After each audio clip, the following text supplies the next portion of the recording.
Na nagahang bana ni abot na gikan na masahero ato ning interview ho nung pilay kita dani kay atang tulisan. Arang duga sa sining sud. Boards. Oh. Nga namang dugay maning sud basig imong gipang tapigan na nang imuhang kita di haron. Ajo katago-tago ba?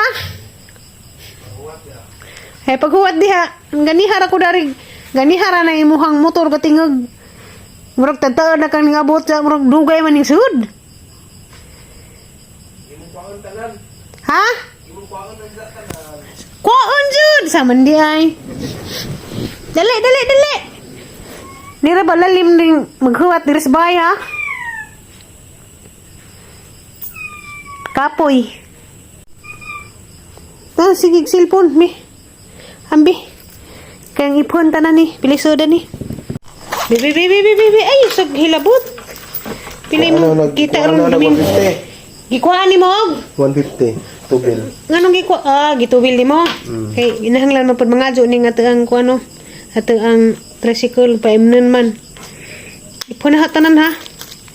Pili kita sa kauras sa gasugod pa masahero alas 3. Okay.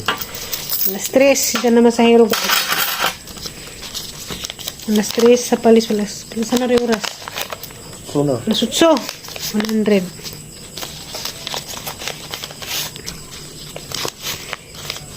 $200.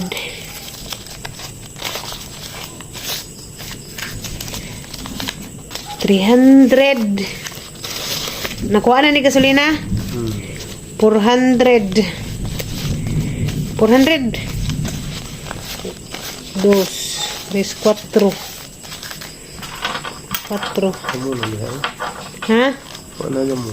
Kuha na lagi. 10, 20, 30, 40, 50, 60. 460. Gikan sa alas 3 sa palis hantod sa alas 8 karon gabi. 160 ikuan. 460 gikuha ni mo gasolina 150. So 500 ka pin. Isa na sagbot ah. Kada Domingo ni kita nimo. Isa na anak. Di pareho. Kanang magabi ba? Niyang bana guys, ara juning kakugihan. Naani siya trabaho sa alturas. Sideline ni janing mamasahero. Libre na jud og kuan kanang pangalawan sa mga bata pangbaon. Kada adlaw Lunes, inja ini kagabi niguli ni jagi kas trabaho. Mo kuan na pod mamasahero siya. Moaot siya alas 5, mabot dares ba alas 5:30 manglaog siya mga manok, ini humag panglawag sa manok, mo larga na sa biyahe. Alas 7, alas 8. Kinadugayan ni sa uli alas 8:30 sa gabi Kay kanang mga oras sa ingon si Zadi pa man kuno pod nating katog.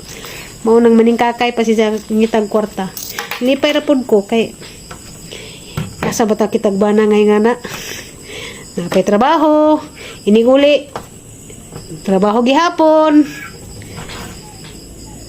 Ni grasya sa Ginoo ba nga natagaan tagbana nga beutan.